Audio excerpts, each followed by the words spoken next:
Hi there, I'm Anna Crowley, and I will be presenting the 1958 earthquake and resulting rock slide in Lituya Bay, Alaska.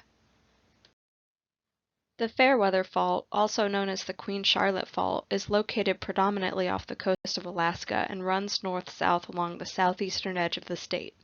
Parts of the fault also extend onto land and combine with some smaller faults in the surrounding area. The North American and Pacific plates meet as they slide against each other in opposite directions, creating a strike-slip fault. You have probably heard of a more famous strike-slip fault, the San Andreas Fault, which causes a lot of grief in California and surrounding states. The San Andreas Fault is comparable in both size and type of fault, as both extend for about 800 miles. The Fairweather Fault moves about 50 millimeters per year, while the San Andreas Fault moves about 35 millimeters per year. Within the past 120 years, the Fairweather Fault produced 6 magnitude 7 or greater earthquakes, including one magnitude 8.1, which is Canada's largest earthquake ever recorded. In 1958, the Fairweather Fault experienced a rupture extending over 160 miles of the fault, with the epicenter located about 20 miles south of Lituya Bay. This portion of the fault happened to be mostly on land.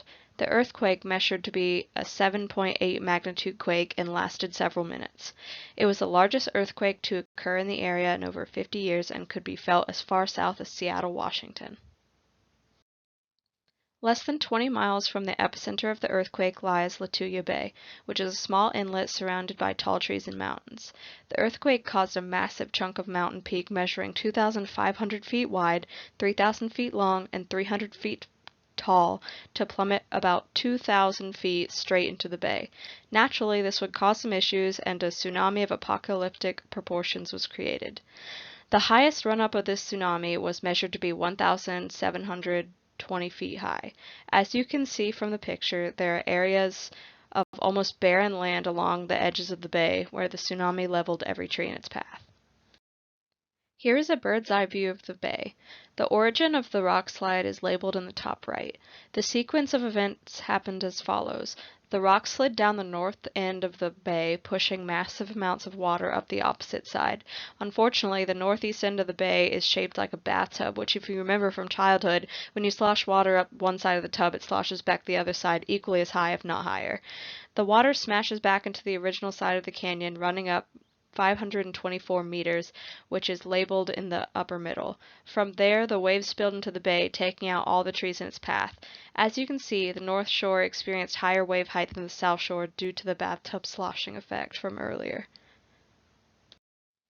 Luckily, the landslide and resulting tsunami happened in a very unpopulated area. The only people in the area were a handful of witnesses, one fisherman who was fishing in his vessel on the bay, and one couple boating who were, quote, never heard from again. The fisherman experienced the brunt of the wave when he was anchored in the bay. His vessel was equipped with a 1,000-foot anchor chain which completely unraveled and the end ripped off his boat. He kept climbing after that and was even lifted over some trees. Property damage was limited to a cabin and a lighthouse that were both washed away.